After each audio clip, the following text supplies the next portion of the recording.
ಪ್ರಭು ಶ್ರೀರಾಮಚಂದ್ರನ ಭವ್ಯ ಮಂದಿರ ಉದ್ಘಾಟನೆಗೆ ಕೌಂಟ್ ಡೌನ್ ಶುರುವಾಗಿದೆ. ಮದುವಣಗಿತ್ತಿಯಂತೆ ಸಿಂಗಾರಗೊಂಡ ಅಯೋಧ್ಯೆ ಹೇಗಿದೆ ಅಂತ ಹೇಳಿದ್ರೆ, ಬಣ್ಣ ಬಣ್ಣದ ದೀಪಗಳಿಂದ ಜಗಮಗಿಸುತ್ತಿದೆ ಅಯೋಧ್ಯೆ. ಅಯೋಧ್ಯೆ ಬೀದಿ ಬೀದಿಗಳಲ್ಲಿ ದೀಪಾಲಂಕಾರ ಕೈಬೀಸಿ ಕರಿತಾ ಇದೆ. ಬಣ್ಣ ಬಣ್ಣದ ದೀಪಗಳಿಂದ ಅಯೋಧ್ಯೆ ಜಗಮಗಿಸುತ್ತಿದೆ. ಕೋಟ್ಯಾಂತರ ಹಿಂದೂಗಳ ಕನಸು ಶ್ರೀರಾಮನ ಮಂದಿರ ಅಯೋಧ್ಯೆಯಲ್ಲಿ.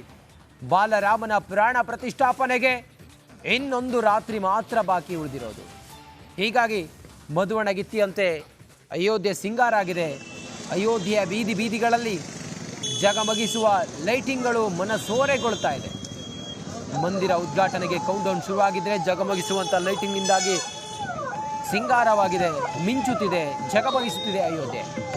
ರಸ್ತೆ ಇಕ್ಕೆಲೆಗಳಲ್ಲಿ ಜನ ಅಯೋಧ್ಯೆಯನ್ನು ನೋಡಿ, ಅಯೋಧ್ಯೆಯ ಬೀದಿ ಬೀದಿಗಳನ್ನು ನೋಡಿ ಒಂದು ರೀತಿಯಲ್ಲಿ ಶ್ರೀರಾಮನ ಲೈಟಿಂಗ್ಗಳು, ಬಂಟಿಂಗ್ಸ್ಗಳು, ಕೇಸರಿಯ ಆ ಒಂದು ಎಲ್ಲ ಬಣ್ಣದ ಕೇಸರಿ ಬಣ್ಣದ ಒಂದು ವೈಭೋಗ, ಇದನ್ನೆಲ್ಲ ನೋಡಿ ಜನ ಪುಳಕಿತರಾಗ್ತಾ ಇದ್ದಾರೆ.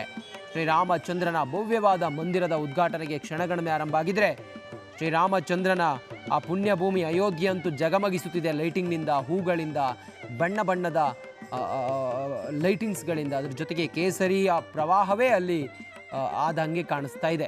ಮದುವಣಗಿತ್ತಿಯಂತೆ ಸಿಂಗಾರವಾಗಿದೆ ಅಯೋಧ್ಯೆ.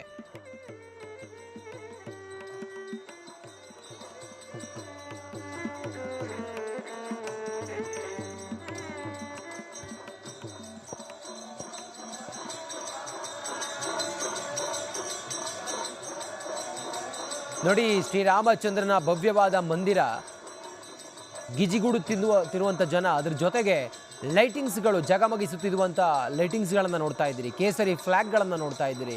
ಶ್ರೀರಾಮಚಂದ್ರನ ಆ ಪುಣ್ಯಭೂಮಿ ಅಯೋಧ್ಯೆ ಇವತ್ತು ಬಣ್ಣ ಬಣ್ಣದ ಲೈಟಿಂಗ್ಗಳಿಂದ ಹಾಗೆ ಹೂಗಳಿಂದ ಕಂಗೊಳಿಸುತ್ತಿದೆ.